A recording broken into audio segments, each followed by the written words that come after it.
We got yet another new jumping spider. Find out all about him in this video. Hello everyone and welcome back to the channel. I am David and today we're introducing our latest jumping spider, and he is, we're assuming it's a he because with this particular species you can't tell until their final molt. He is a Phidippus audax bryante, hopefully I pronounced that correctly. In the common tongue, bold. We haven't got a bold jumping spider yet, and when we saw his photo and his beautiful sort of yellow chelicerae, we couldn't help but take him on. So we've decided to name him Zero, and I'm not sure why we picked that name. It just kind of sounded cute and it could fit for either a boy or a girl, so just in case he turns out to be a she, and it made things a little bit easier for us. Now, as usual, before Zero arrived, we got his enclosure set up. That meant substrate, bioactive substrate, with a bit of springtails in there just to clean up any mess or mould. And for this one, I kind of went for a theme.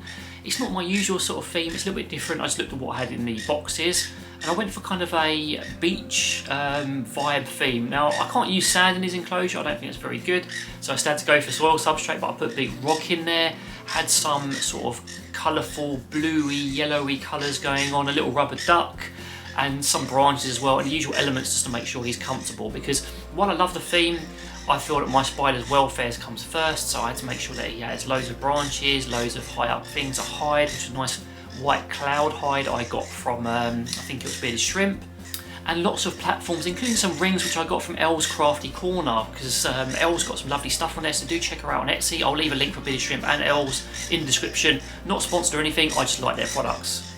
And to finish things off, because I had them spare, I put a couple of palm trees in the back just to try and give it a beachy theme. I may be stretching the theme a little bit, but I think they look cool in there anyway. And the reason I put a big rock in the middle is I've not done that with any other enclosures. They all have their centerpieces which are nice and tall. I thought it may be nice to have for basking in the summer, or for when we have the heat mat at the back. It will retain a bit of heat when it heats up, and it will keep the enclosure a bit warmer, especially when it's a bit cooler. In winter months. In the summer, great. In the winter, that's the theory anyway. And overall, I think it turned out quite well as an enclosure. It looks quite nice. It's got all the elements that our jumping spiders seem to like, and it still is quite roomy. You can still see your spider interact and enjoy in there.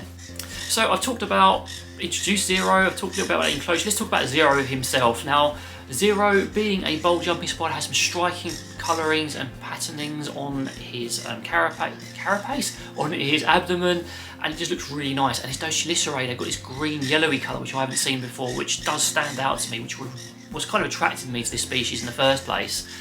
When we unboxed him, normally all our other jumping spiders have been a bit hesitant. They've sort of come out, very slowly and relaxed. This little fella, Zero, straight out. He was ready to jump the moment the tissue was opened. And that's the first time we've had that. Most of the time they've been quite hesitant, or they've been hesitant until the point where we've unwrapped them. Zero, straight out. I suppose that's probably one of the other reasons it's called Zero, because he's so fast. And he's been exploring. I'm just looking at him in corner of my eye now. He's been exploring, moving around his enclosure. A little bit shy at first, after that initial jump, but he's been moving around and basically utilising the whole area, which is why you kind of want these larger enclosures for such a small spider. They need to have that space to enjoy and relax in. A little bit different to the Semicupreus species, which are very small. Their enclosures need to be smaller in proportion purely because they seem to benefit from it. But these regius, these bold and audaxes, they just love to roam around, and I just can't help myself from looking, because he's only arrived today. I'm filming this on the day, and he's moving around and wiggling around and looking.